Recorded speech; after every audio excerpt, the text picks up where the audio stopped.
Ma'asyiral muslimin yang dimuliakan Allah Subhanahu wa taala, alhamdulillah di malam hari ini kembali kita bisa duduk untuk thalabul ilmi di Masjid Pondok Pesantren Jabal Uhud. Salawat dan salam tak lupa kita haturkan kepada Nabi kita, Nabi besar Muhammad sallallahu alaihi wasallam. Tema di malam hari ini kita akan membahas tentang sosok wanita termulia di dunia. Dari 4 wanita yang disabdakan Nabi sallallahu alaihi wasallam. Wanita ini sangat berjasa kepada seorang nabi yang sangat masyhur dari Nabi Bani Israel, Musa alaihi salatu wassalam. Dan wanita ini simbol ketabahan, simbol kesabaran, bahkan dia berani menukar kehidupan yang sangat indah di dunia dengan azab dari seorang raja yang sangat zalim demi sebuah kenikmatan di sorga. Bagaimana kisahnya dan bagaimana wafatnya? Dialah Asiyah bintu Muzahim radhiyallahu anha, istri daripada Fir'aun laknatullah alaihi. Ma'asyiral muslimin yang dimuliakan Allah Subhanahu wa taala, siapakah Asiyah bintu Muzahim ini? Asiyah bintu Muzahim, dia adalah Asiyah bintu Muzahim ibn Ubaid ibn Diyan ibnul Walid. Ada yang mengatakan bapaknya adalah seorang hakim dari raja-raja yang pernah menguasai Mesir. Ada juga yang mengatakan bahwa Asiyah bintu Muzahim adalah salah satu wanita dari wanita-wanita Bani Israel.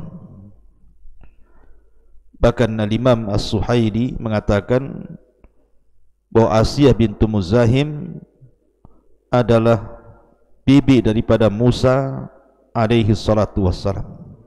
Wallahu a'lam.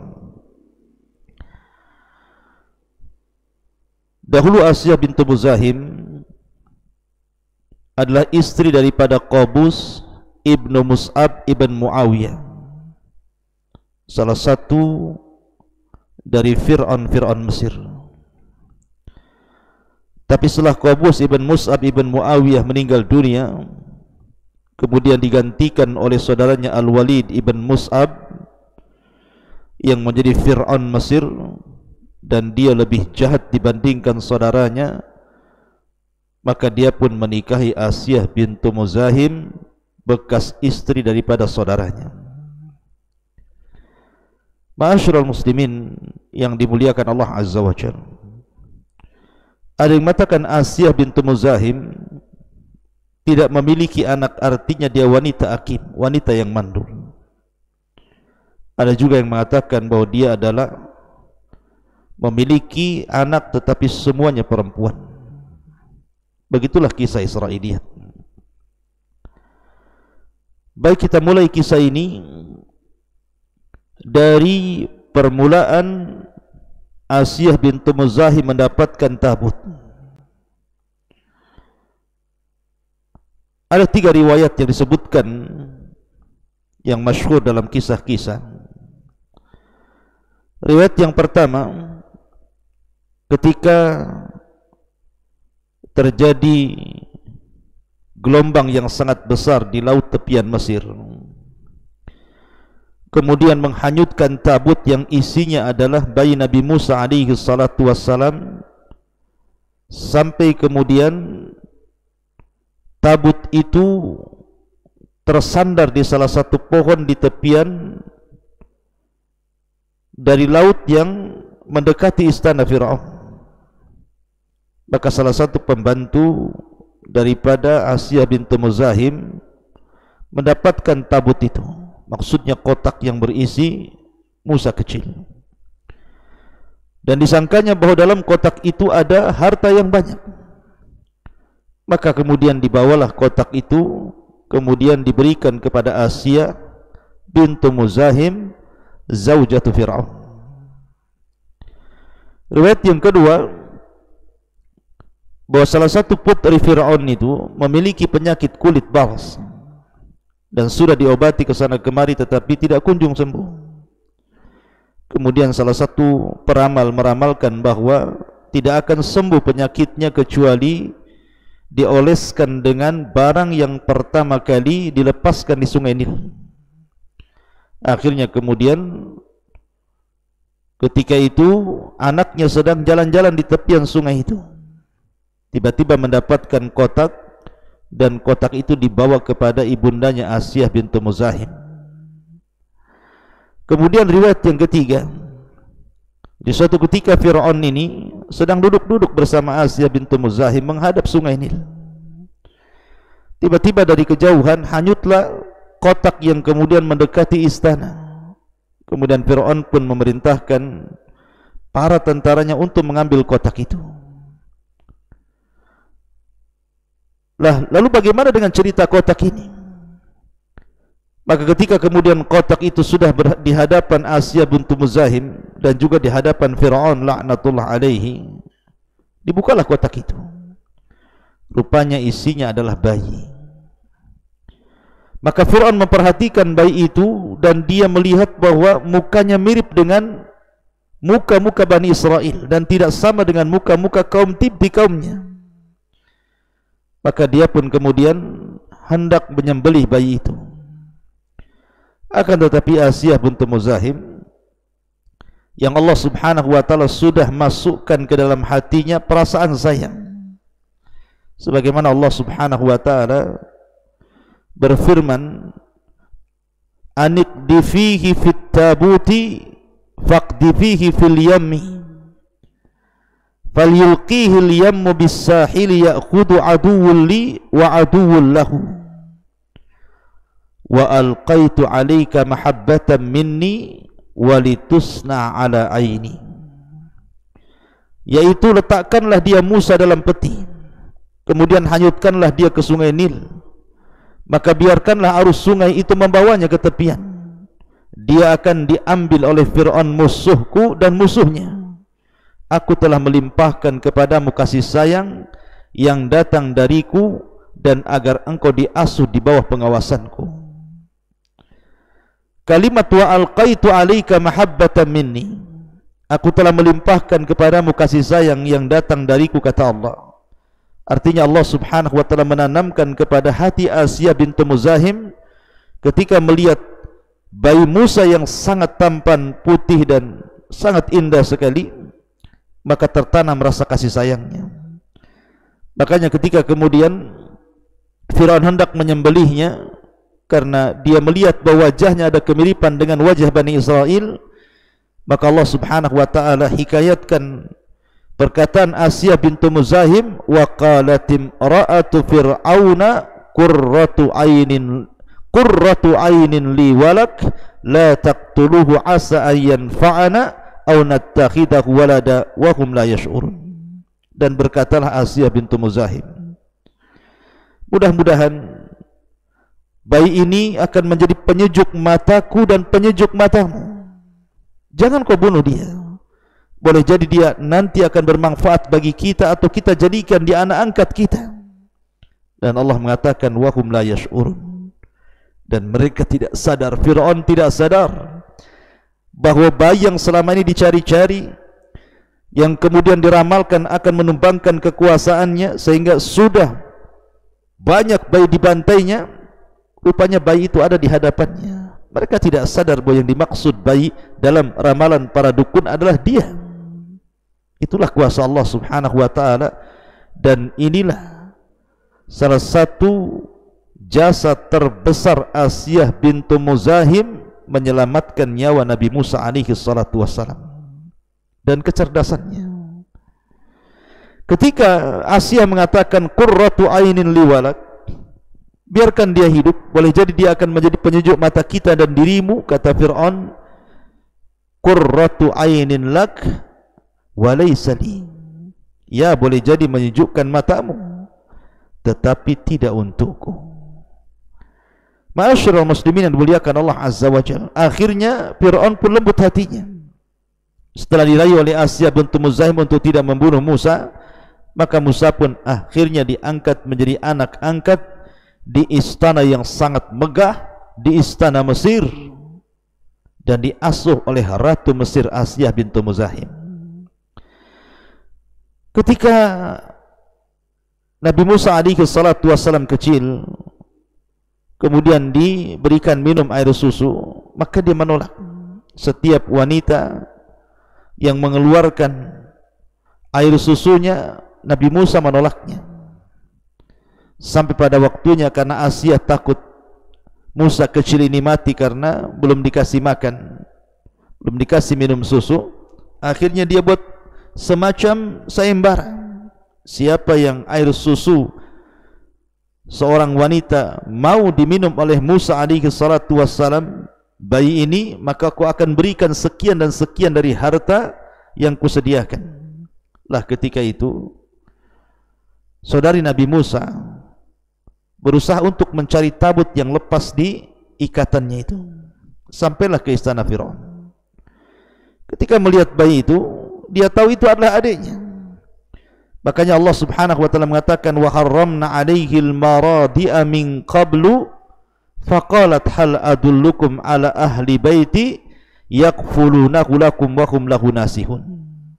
Dan ketika kami haramkan seluruh wanita-wanita yang menyusui untuk diminum susunya oleh Musa kecil ini, maka saudarinya Musa mengatakan, maukah kutunjukkan kepada kalian ahli bait yang bisa untuk mengkafil Musa, menjaga Musa, dan mereka adalah orang-orang yang berikan nasihat. Akhirnya kemudian dipanggillah ibunya Musa. Rupanya ketika disusui, Musa langsung mau dan langsung kenyang. Maka melihat hal itu, Asia bintu Muzahim meminta ibunya Musa untuk tinggal di istana, tapi dia tidak mau. Akhirnya dia pun membawa Musa kembali ke rumahnya dan disusui sampai dia besar.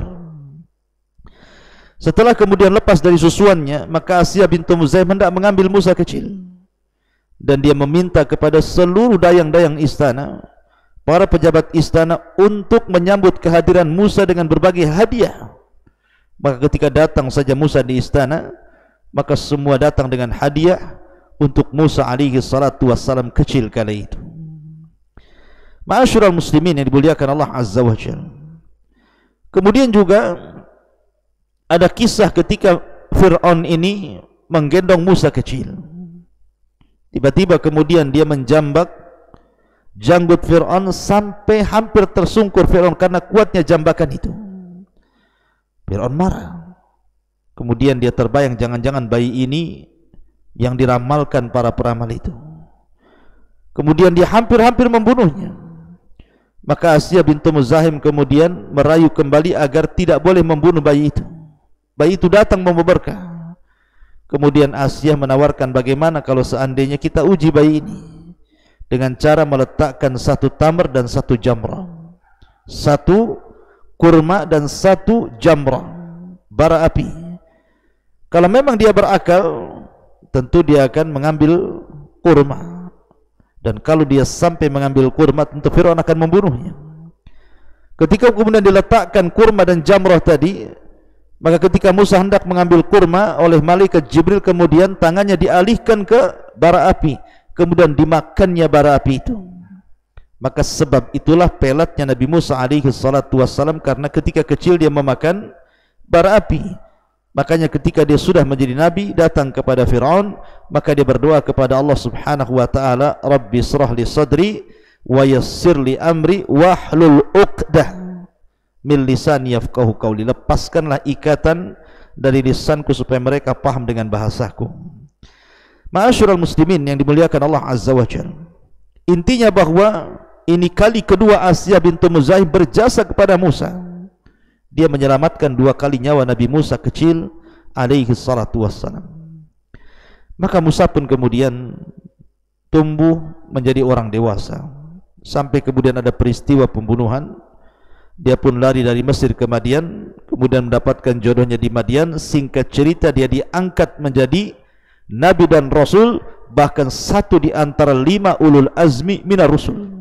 Bahkan dia kalimur rahman, dan dia Nabi yang paling masyhur dari Nabi-Nabi Bani Israel.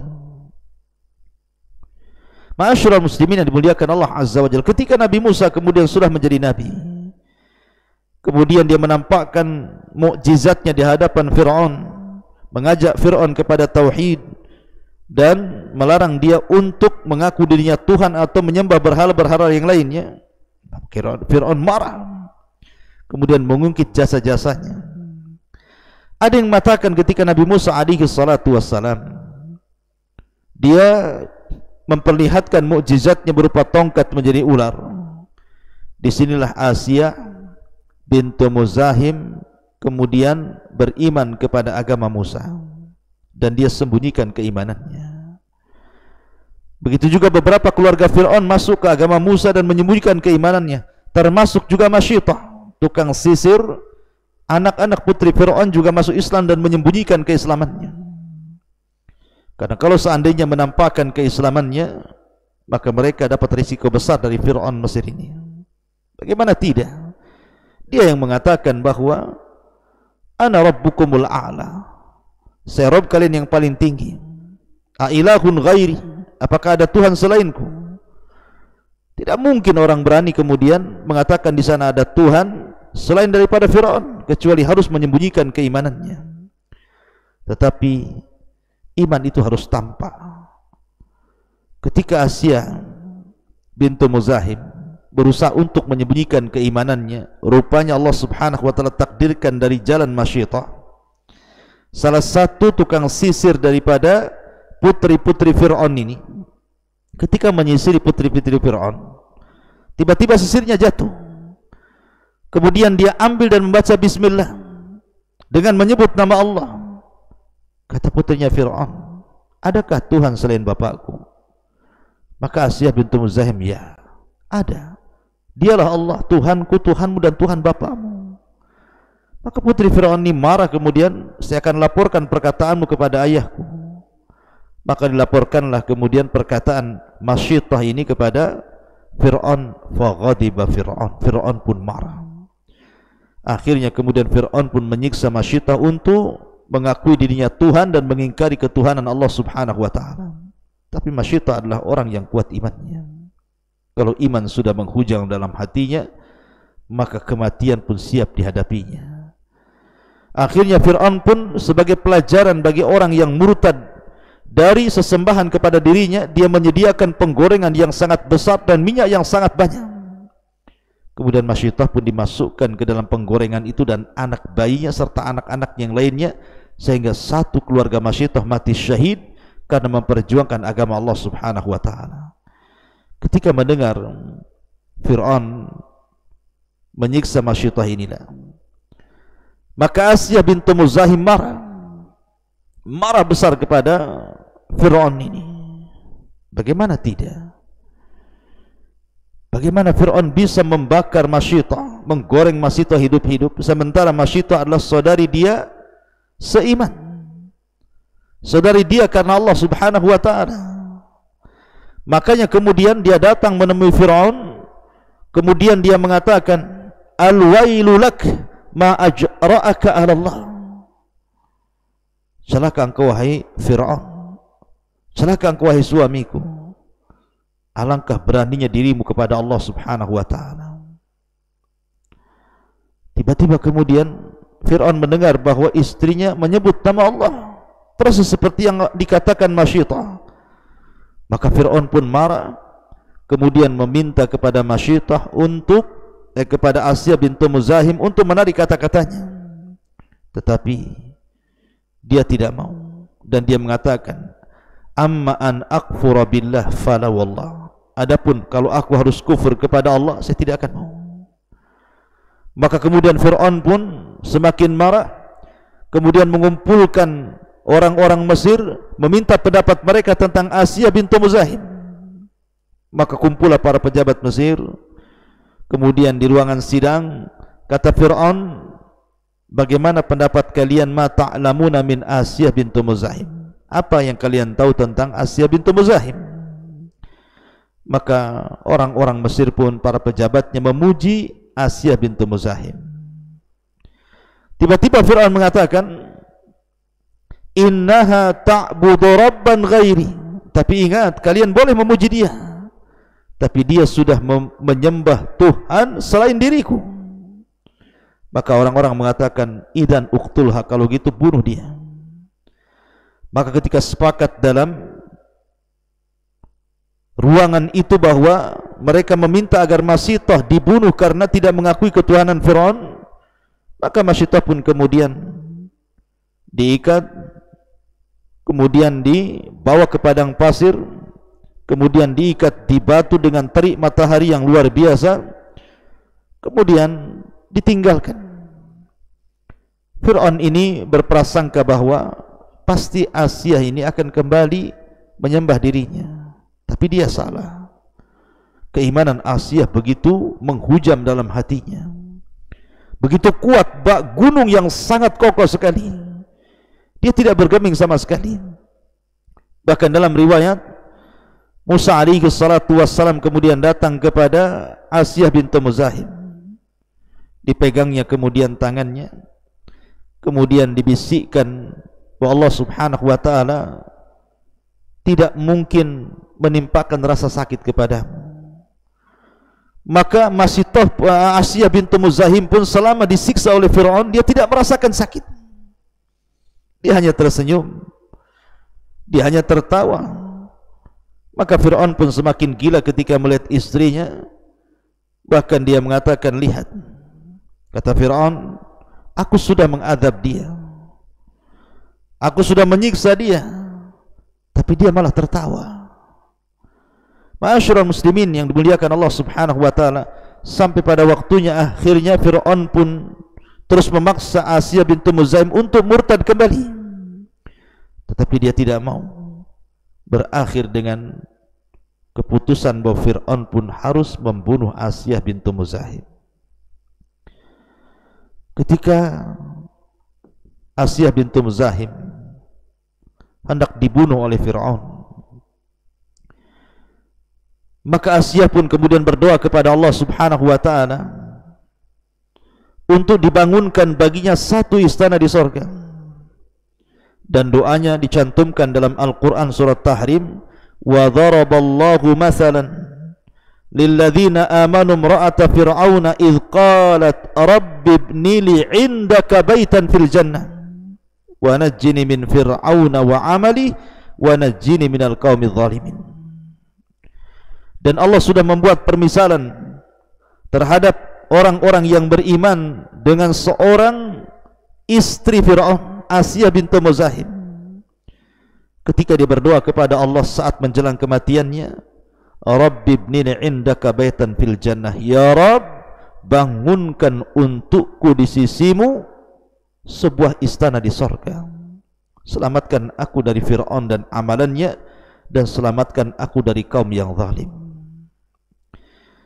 Ma'asyiral muslimin yang dimuliakan Allah azza wa jalla, maka Asiyah pun berdoa kepada Allah azza wa jalla.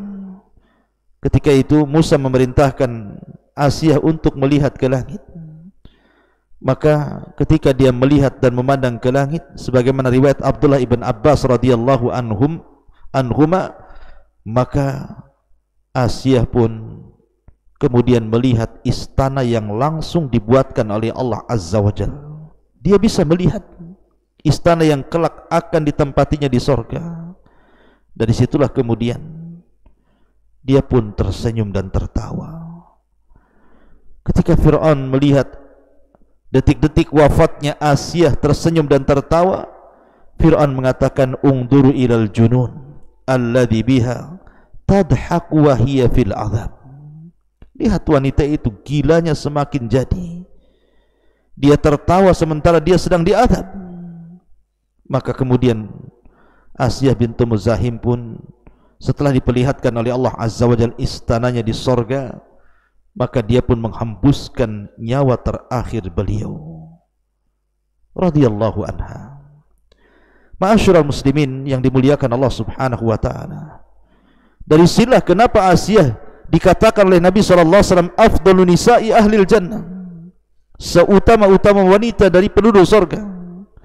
Sebagaimana hadis yang dikeluarkan dalam sahihain dari hadis Syu'bah ibn Amr ibn Murrah dari Murrah al-Hamadani dari Abi Musa al-Ash'ari dari Nabi sallallahu alaihi wasallam, kamula minar rijali katsirun walam yakmul minan nisa'i illa Asiyah imra'atu Fir'aun wa Maryam ibnata Imran wa Khadijah binti Khuwailid wa inna fadla Aisyah 'ala nisa ka fadli tsarid 'ala sa'iri ta'am. Laki-laki yang sempurna di dunia ini banyak, tapi tidak banyak wanita yang sempurna kecuali Asiyah bintu Muzahim istri Fir'aun, Maryam bintu Imran, Khadijah bintu Khuwailid, dan keutamaan Aisyah atas seluruh wanita seperti sarid, makanan yang enak di seluruh makanan-makanan yang ada. Lihat bagaimana Rasul mengurut Asiyah bintu Muzahim pada urutan pertama. Dan ini pula kenapa Nabi SAW mengatakan Asiyah termasuk afdalun nisa, wanita yang paling afdal, karena dia sudah mengorbankan jiwanya, meninggalkan kenikmatan dunia. Padahal dia orang nomor 2 di istana Mesir, di istana Fir'aun, dengan ribuan dayang di sekitarnya, dengan ribuan kenikmatan-kenikmatan mulai dari tempat tinggal, tempat tidur, makanan dan segalanya, tapi dia korbankan karena beriman kepada Rabbnya Musa alaihi salatu wassalam demi mendapatkan surga Jannatun Na'im, tempat yang paling nikmat kelak di akhirat. Ma'asyiral muslimin yang dimuliakan Allah Azza wa Jalla, dari sinilah Asiyah bintu Muzahim menjadi percontohan wanita-wanita orang yang beriman, wanita-wanita yang mengharap surga Allah Azza wa Jalla. Ingatlah bahwa di sana ada kehidupan setelah kematian yang jauh lebih indah, yang jauh lebih nikmat dibandingkan kehidupan sekarang. Maka jangan tertipu dengan kehidupan dunia, karena kehidupan dunia hanyalah kehidupan main-main, kehidupan yang kebanyakan tidak ada faedahnya, kecuali orang-orang yang senantiasa mendekatkan diri kepada Allah Subhanahu wa ta'ala. Wallahu ta'ala alam. Intinya bahwa kisah di dalam Islam, baik Al-Quran dan Sunnah, tidak banyak diceritakan tentang kisah Asiyah bintu Muzahim ini. Hanya menyebutkan tentang permintaan Asiyah di dalam Al-Quran agar dibangunkan satu istana di sorga karena pengorbanannya. Yang kedua, tentang pujian Nabi SAW dari 4 wanita terbaik dunia adalah Asiyah bintu Muzahim. Adapun kisah-kisah yang saya kisahkan tadi, kebanyakan kisah-kisah ini adalah kisah Israiliyat yang tidak kita bisa benarkan secara mutlak dan juga tidak bisa kita dustakan secara mutlak. Saya hanya menceritakan sebagai pengetahuan, mudah-mudahan bermanfaat. Subhanakallahumma bihamdika asyhadu an la ilaha illa anta astaghfiruka wa atubu ilaik. Allahu ta'ala alam. Assalamualaikum warahmatullahi wabarakatuh.